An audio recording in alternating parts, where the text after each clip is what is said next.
விளம்பர திமுக அரசின் பள்ளிக்கல்வித்துறை திட்டங்களை கழுவி ஊற்றிய அரசு பள்ளி தலைமை ஆசிரியை விடுமுறையில் கூட வேலை வாங்கி உயிரை வாங்குவதாக சக ஆசிரியையிடம் புலம்பும் ஆடியோ வெளியாகி பேசுபொருளாகியுள்ளது.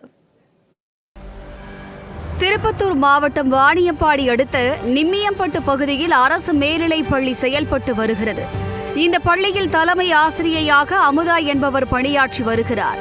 இவர் அதே பள்ளியில் பணிபுரியும் சக ஆசிரியை ஒருவரிடம் பேசிய ஆடியோ வெளியாகி பள்ளி கல்வித்துறையில் பெரும் பரபரப்பை ஏற்படுத்தி வருகிறது.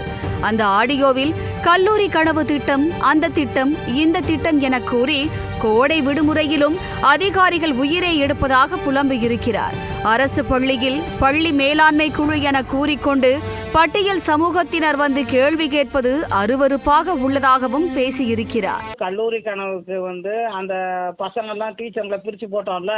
ஆமா, அந்த பிரிச்சு போட்ட டீச்சருக்கு அந்த பசங்களை கூப்பிட்டு வரணுமா? கூப்பிட்டு வரலன்னு சொன்னா அவங்க வராததுக்கு காரணம் என்ன அப்படின்னு சொல்லிட்டு அந்த கூகுள் ஷீட் தான் பதிவிடணுமா? இல்லப்பா, ஒரு லீவ்ல எத்தனை வேலை செய்யறது?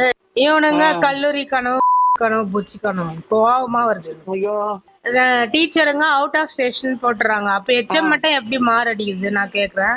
அரசு பள்ளிகளில் பள்ளி மேலாண்மை குழு என்பது தேவையா என்று கேள்வி எழுப்பிய அவர் அரசின் திட்டங்களையும் செயல்பாடுகளையும் கழுவி ஊற்றியிருக்கிறார். அதிகாரிகள் அதிக வேலை கொடுத்து நெருக்கடி கொடுப்பதாகவும் பள்ளியில் ஆசிரியர்களுக்கு பாதுகாப்பற்ற நிலையே உள்ளதாகவும் புகார் எழுப்பியுள்ளார். கோடை விடுமுறை முடிந்து தற்போதுதான் பள்ளிகள் திறந்த நிலையில் விடுமுறையை அனுபவிக்க முடியாமல் பணி நெருக்கடி கொடுத்ததாக அரசு பள்ளி தலைமை ஆசிரியை பேசிய ஆடியோ தற்போது பள்ளி கல்வித்துறையில் பேசுபொருளாக மாறியிருக்கிறது. கூட இந்த பிடிஏ, எஸ்எம்சி இதெல்லாம் என்னத்துக்கு தேவையா இவ்வளோ இன்ஃப்ளூயன்ஸ் தருது? ஆமா, எஸ்எம்சி போட்டு அது 15,000க்கு ஒர்க் பண்றது, அவங்களுக்கு நம்ம இது பண்றதுன்னு போகுது. ரெகுலர் டீச்சர்ஸ் கிட்ட கூட அந்த எஸ்எம்சி தலைவர், எஸ்எம்சி குழு, அதெல்லாம் தேவைதான்.